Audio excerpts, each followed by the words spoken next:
Welcome to the Making of Me podcast, where we explore the defining moment that shaped extraordinary people into who they have become. Our today's guest is Rodney Eric López, educator, practice, non-profit leader, and CEO of Rodney Eric López Enterprise.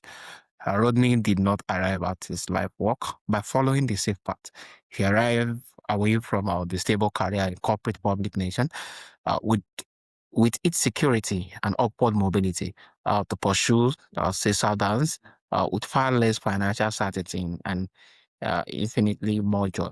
That decision set him on a path that took him into classroom communities and eventually won onto the screen in the hit documentary Mad Hot Ballroom.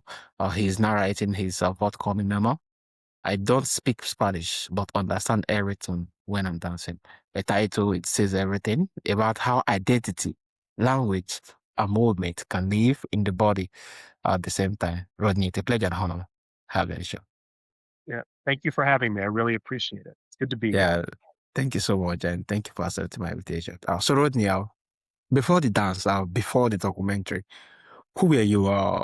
Who were you growing up, and what did your early life teach you about our identity, culture, and where you fit in the world? Well, I think before I started my career, my identity was shaped by, like most of us, by our family, by our Yeah, community, by the neighborhoods that we grow up in. I am born and raised in the Bronx, New York, um, and it's interesting to say that now because you know for a long time, the Bronx was just home, and it wasn't until I was much older that I learned that the Bronx, certainly the Bronx had this reputation outside of New York City, even in New York City, this international reputation for being a dangerous place, a dirty place, a scary place. Movies were made about the Bronx that depicted our people as scary, as yeah, criminals, as hoodlums, and all these negative stereotypes. And that wasn't the Bronx that I knew. Now, listen, every major city, New York City is one of the biggest cities in the world. Every major city has its crime, has its difficulties, has aspects of life that are less than ideal. But the Bronx that I knew was multicultural, it was diverse, it was safe, it was beautiful. It wasn't perfect, but it was home. And so the Bronx that I grew up in was just a Bronx that formed me into a person who just cared about other people, who cared about his neighbors. I grew up mostly within a Puerto Rican environment, although I had white friends, I had black friends, I had Asian friends. Um, but I was first and foremost, I was Puerto Rican, and the son of Puerto Rican parents who were born and raised in Puerto Rico. And so, for me, Bronx Puerto Rican was everything I knew. And for me, that was beautiful. And it wasn't until I got exposed to some other environments that I realized not everybody agrees with that. And that's a shame. That's too bad for them because I still believe that the Bronx is beautiful. And, and despite all the challenges politically that Puerto Rico has experienced, over the last 150 years. I still think that to be Puerto Rican is a beautiful thing. And so, to answer your question, just family and neighborhood in the Bronx is what shaped me. family, yeah, and neighborhood. Yeah, that's really lovely. Yeah, thank you so much for sharing. So you grew up navigating Latino identity in America without speaking Spanish Yeah. fluently. What did that experience feel like, and what did the gap between language and culture do to your sense of how you were? You know, that's a great question because it's one of the central theses of my new book, right? Which is I just gave you a long answer about what it meant to be Puerto Rican, but a, a part of that forming of that identity was having parents who came from Puerto Rico, spoke Spanish first, didn't speak English well, and because of that, didn't want me to have the same experience. And so they only spoke to me in English and only wanted me to speak English because they did not want me to experience the discrimination that they experienced. And like so many immigrant communities experience when they come to the United States or when they go to a country where their language is no longer the dominant language. And so I grew up speaking only English. And what that meant was, even though Spanish was being spoken in the background of my home and I could understand portions of things that were being said, I felt there were times when I felt like an outsider in my own family. Yeah. There were times when I felt like an Yeah. outsider in my own community because on the one hand, there was this desire for me to assimilate into mainstream American culture, but then there's this other pull that says, "Yeah, well, you're not Puerto Rican enough if you don't speak Spanish," and then you get made fun of for not speaking Spanish. And then when I took Spanish classes in high school and I learned how to speak some Spanish, then I got made fun of because I didn't sound Puerto Rican enough. Yeah. So there is this constant like, my God, like what do I have to do to be Puerto Rican? Um, and even though there's aspects of that that are like funny and you have to be able to laugh at yourself a little bit and you can't take yourself too seriously. What I do take seriously is the shame that can come when a person doesn't speak their heritage language, because that really can cause separation and division between you and other members of your family and other members of your community.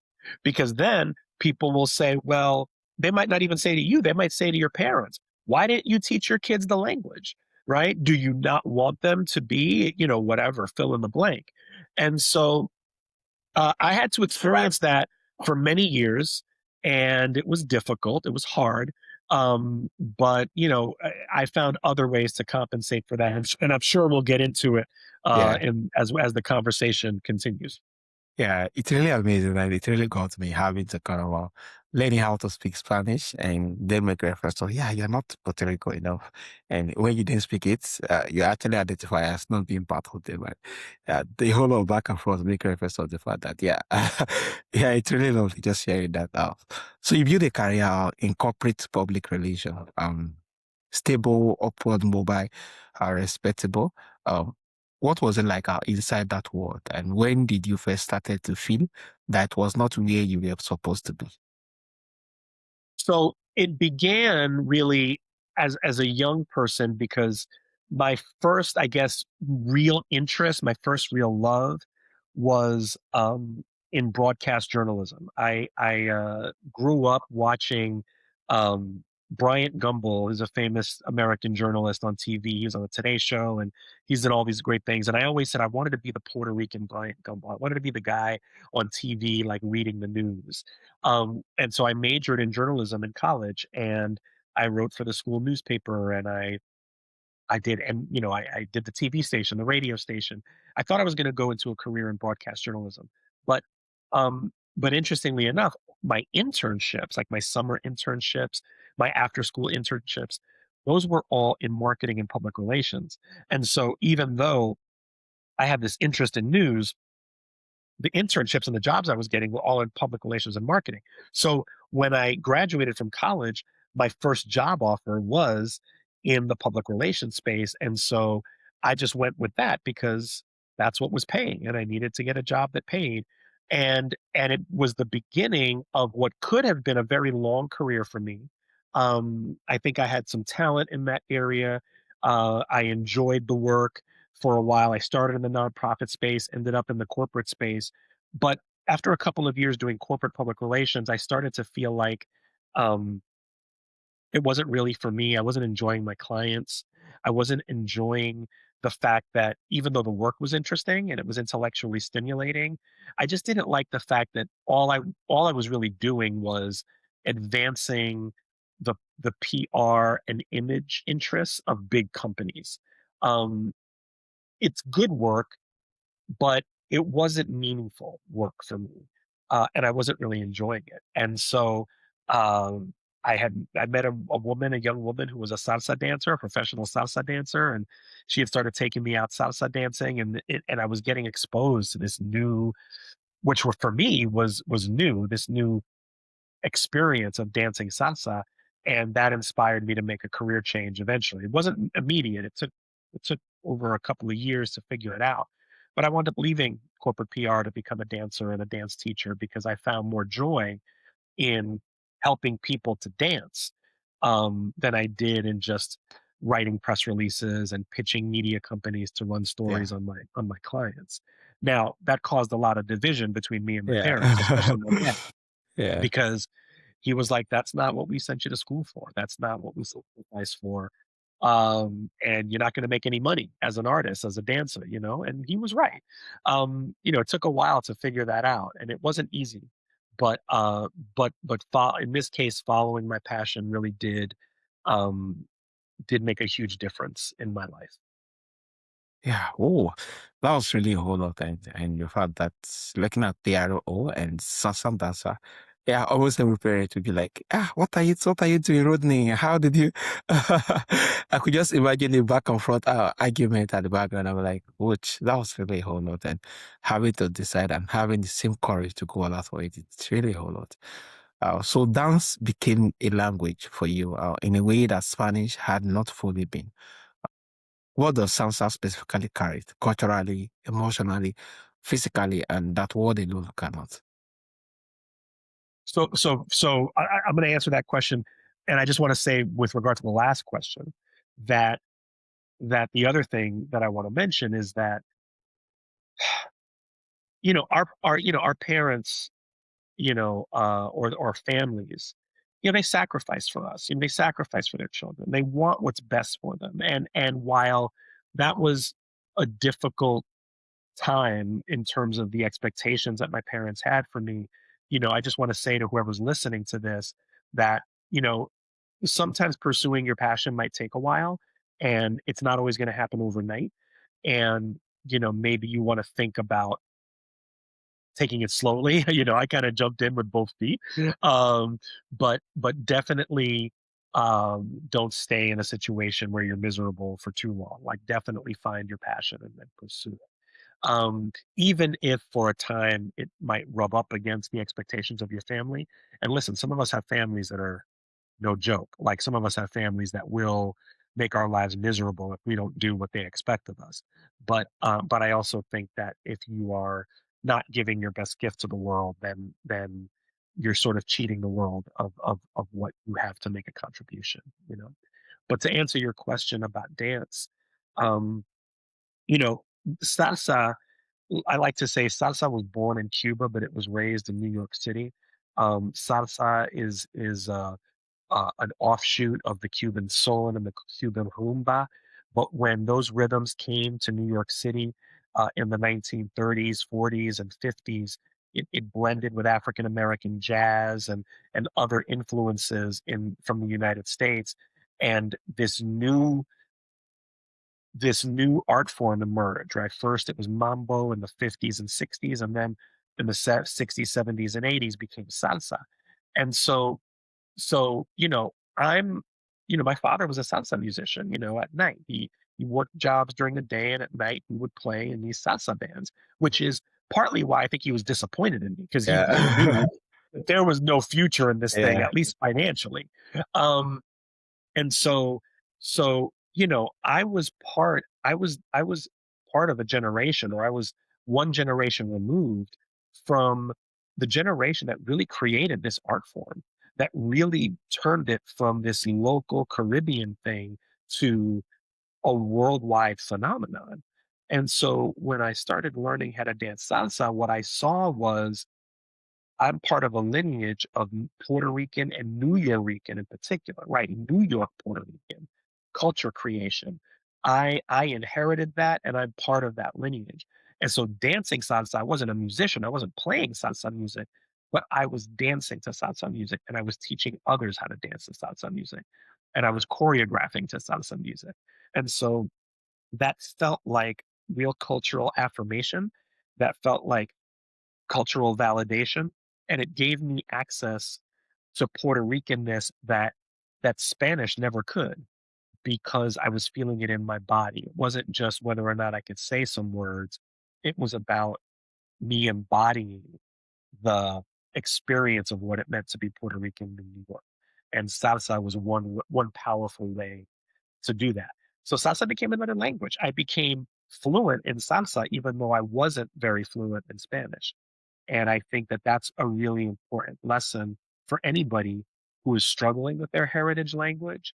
I encourage you to tap into what are other aspects of your culture that you can be fluent in, Yeah. because language is only one marker of who you are culturally. Yeah, amazing, amazing. Thank you so much for sharing your heart with us on this. Yeah, and the first question, the way you give answer to it again, that yeah, if you are not giving your best, yeah, you are actually shitting your world out.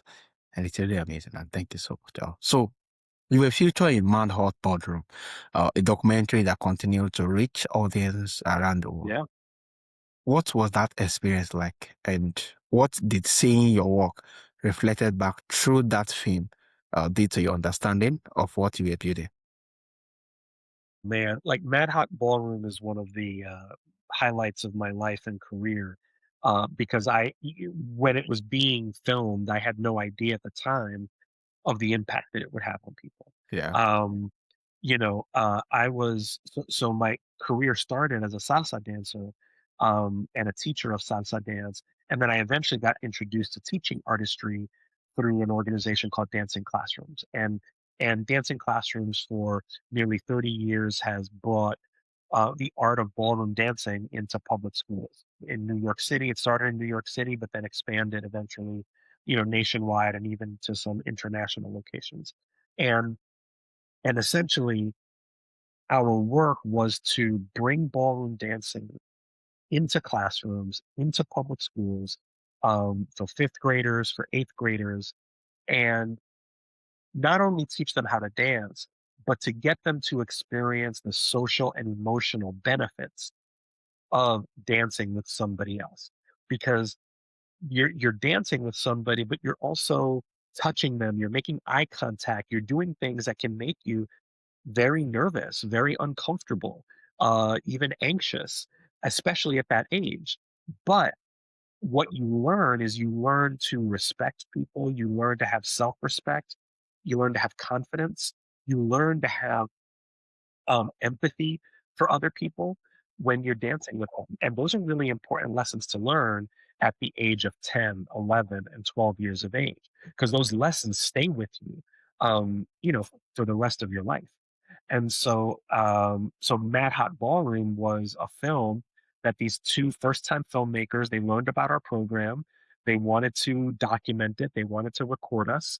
And so they came in, and my school, this is one of the schools that I was teaching at, PS 115 in Washington Heights, which is a Dominican community in New York City. Uh, you know, High immigrant population from the Dominican Republic. Um, I was one of my school was one of three schools that were featured in this film, and it gave the audience a chance to see what the power of arts education is. What's the impact it can have on children? And when they finished filming it, he thought it might be a local documentary shown on a local public yeah, television station, but Paramount Pictures picked it up, and it became this first national and then this international sensation where it was on hundreds and hundreds of screens, and it grew our work immensely. And so it was a real privilege to be a part of that. It really changed my career, it changed my profile, but more importantly, it told the world that this art form of dance is really important, and it showed children really being successful, especially immigrant children being very successful in an art form that's really beautiful. yeah. That's really amazing, and thank you for what you do with that. Yeah, it's really amazing. And also, you describe our dance as an alternate form of language, particularly salsa for the Puerto Rican community. What do you mean by that? And what becomes possible for someone when they find form of expression that bypass the word they will never get? When you think about how many of us are struggling with confidence, how many of us are struggling with making connections with people? Like what at least I don't know about other parts of the world, but I know that in the United States, the COVID pandemic forced a lot of people to stay indoors for almost 2 years, right? And I think in those 2 years we lost a sense of connection to other people. And I think we've gotten that back in the last few years, but still what the pandemic taught us was that we don't thrive in isolation. We don't thrive locking ourselves in our homes. We really do need the connection of other people. Um, and for me, what dance allows you to do that in a way that's safe, in a way that's fun, in a way that brings you a lot of joy. And so, you know, you could look at it as a hobby, right? That's okay. You could look at it as diversion. That's okay too. But I think deeper than those things, what social dance gives us is the ability to feel confident when we're not feeling confident, the ability to grow beyond our comfort zone, because we might have to be a little bit vulnerable, because I have to move my body in a certain way, maybe that my body's not used to moving, or I have to dance with a person who's a stranger and I don't know this person and they don't know me. I might have to go to a social or a nightclub and like ask someone to dance, and that can be very scary if you've never done it before, or to be asked to dance if you've never been asked to dance before can be very scary and very intimidating for people. But I think that what that teaches you is it teaches you confidence, it teaches you how to expand your social network. I mean, I've met people through dance that I would never have met otherwise. Like the people who would show up in my dance class came from all walks of life, literally all walks of life. And there's very few spaces in the world where you can have meaningful interactions with people that that you wouldn't otherwise. And I think the dance floor does that in a very unique way. So it really is another language. It's a language of confidence. It's a language of expression, personal expression, because my salsa is not going to look like your salsa, you know? And so because we have different bodies. And I think that makes it just like my accent might be different from your accent, but we might both be speaking the same language. And so I think that's the gift that dance gives us. Yeah, amazing. Thank you so much. Yeah, for sharing that. Yeah, that's really gave us a sense of learning beyond what's, yeah, touching more like literally just see.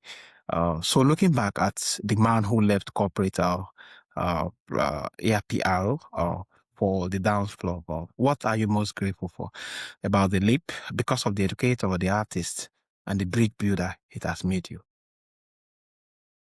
I think what I'm most grateful for is I'm grateful for there's a lot I'm grateful for, to be honest with you. But I'll try to be brief.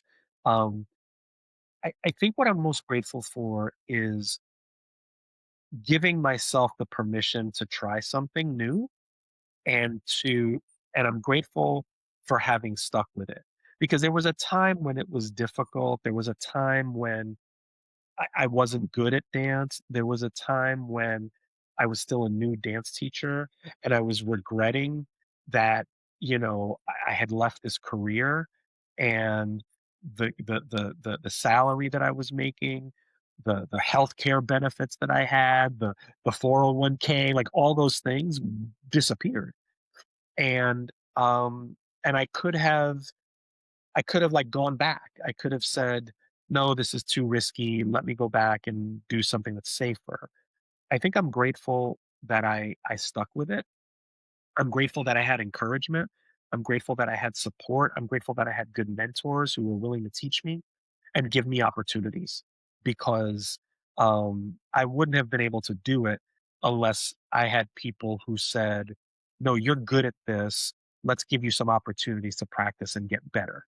Let's give you some opportunities to work on your craft and become not just a good teacher, but a great teacher, not just a good dancer, but a great dancer.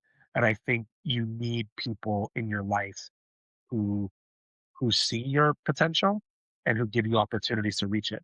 And so I had those people in the dance community, and I'm grateful for that. Yeah, amazing, amazing. It's really lovely just looking back from the inside. The fact that you're grateful for each and every particular person that actually get to push you to become that version of what you really want to be. It's really amazing. So your memoir is titled Don't Speak Spanish, but I Understand Everything When I'm Dancing. What is the book really about, and what do you hope it does for the readers who spend their life caught between two identities? Yeah, this book is about kind of everything that we were talking about all woven together. It is about people who experience language shame either because they can't speak their heritage language, living in a country with a dominant culture, and they feel ashamed about that. Or maybe they can speak that language, but they can't transmit it to their children. This is really a book about parenting. This is a book about intergenerational cultural transmission, and it's also a book about how the arts, in particular dance, was the solution for me. And I want to invite people into thinking about how dance and other art forms can maybe fill the missing gap in your life if you feel like language is missing for you, because dance is another kind of language. Cooking is another kind of language, right? Painting is a different kind of language. We have these. Every culture has an art form. Every culture has creative expression, and so why not lean into that if you can't speak the language or if you can't transmit that to your children? And so that's really what this book is about. That's the conversation I'm inviting people into. Um, and and I want people to let go of that shame, because a lot of times people take that on as like a personal thing, like, oh, there's something wrong with me because I can't speak Spanish or Haitian Creole or whatever it is. But it's really, there are societal forces at work that prevent us from doing that. And I want people to know that it's not a personal failure. There are larger circumstances at work. Yeah, amazing, amazing. Yeah, really amazing. And thank you for what you're doing through the book and the fact that, yeah, it creates a sense of fulfillment for those who cannot speak language, being that, yeah, dancing itself is an art, just with painting, other things are art. Yeah, thank you so much. So you talk also about the roles of play and art in acquiring new skills. Yeah. What does play make possible that structures instructions alone cannot? And why do adults lose assets to it so Oh, easily? so important. Play, think about when you're in a state of play, either when you were a child or even as an adult when you're playing a card game or a board game or a video game, right? Like when you're in a state of play, you are not worried about like, I mean, you might be worried about losing the game, but you're not worried about like, how do I look? You're not worried about making mistakes because a different part of your brain is being activated. You are in a state of joy, um and a state of excitement, right? Um and creativity. And I think that while there's a place for traditional learning, too often, if we're trying to learn something new, especially once we're past a certain age, we're more concerned with being right and looking good than we are with actually learning something. Because once we start to get corrected and told you're wrong, you're wrong, you're wrong, whether that's a person or whether that's a computer, right? Um, you start to shut down and you start to lose confidence. But if I'm learning in a state of play, then it doesn't matter how many mistakes I make because I'm in a joyful state. And that's what children do. Children learn in a state of play. We don't yell at babies when they're learning how to walk. We don't scold them. We don't we don't give them a timeout when they're walking and they fall because we know that part of learning to walk is falling. We don't yell at babies when they're learning how to talk because we know that part of learning how to talk is making a lot of sounds that don't make sense, right? But along the way, once we get to a certain age, we say, stop making mistakes, right? Stop playing, right? How many times have your parents like, stop playing, stop Yeah. playing? This isn't a game, stop playing.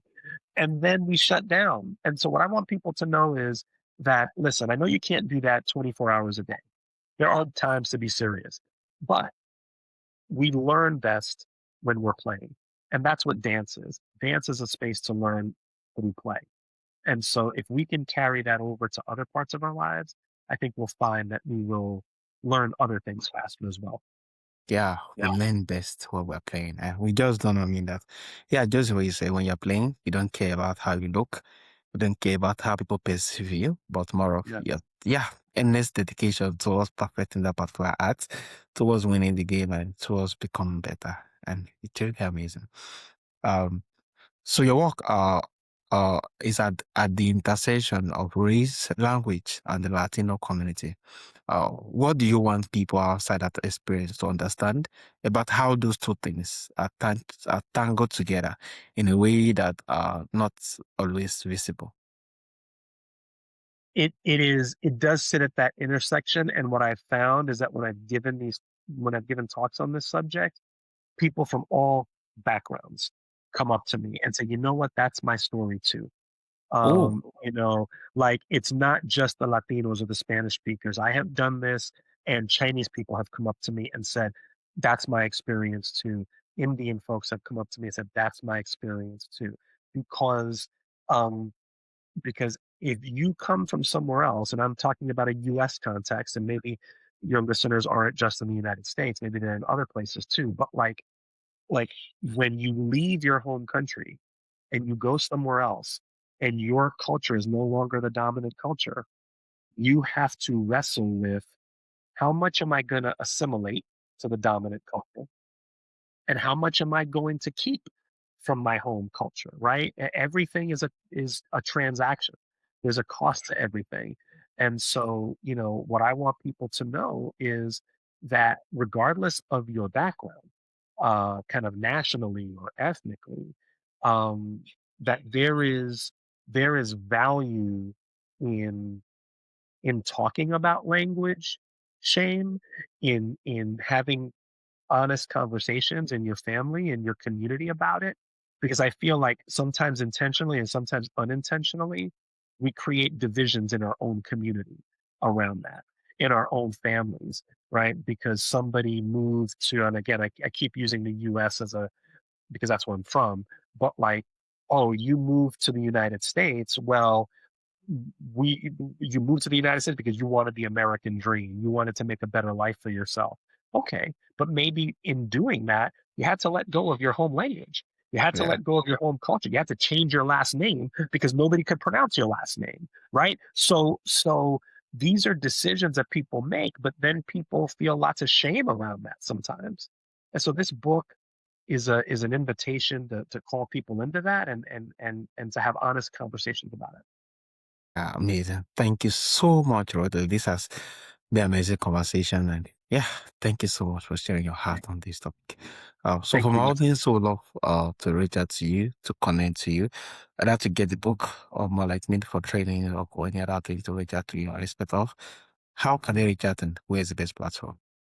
So you can find me in basically by my name, right? Rodney Eric Lopez. So you can find my website. It's rodneyericlopez.com. If you want to read this book, it's rodneyericlopez.com/book. And you'll find all the information about the book and how to purchase it, and also sign up for my newsletter and get insider access. So you can do that at rodneyericlopez.com/book. You can also find me at LinkedIn on and Rodney Eric Lopez. Yeah, thank you so much, Rodney. Thank you for the conversation rich and layered as the culture you carry. Your story is a reminder that the most important decision are really the logical ones. They are the ones made in direction of stunting our life. corporate career that's offer security but no joy, to a dance floor that offer everything else, to a Memoir now putting language to what movement has always known. You are proof that identity is not something you inherit completely. Sometimes you have to dance your way into it. That's Yeah, right. once again, it's really a pleasure and honor having you on the Awesome. show. Thank you so much.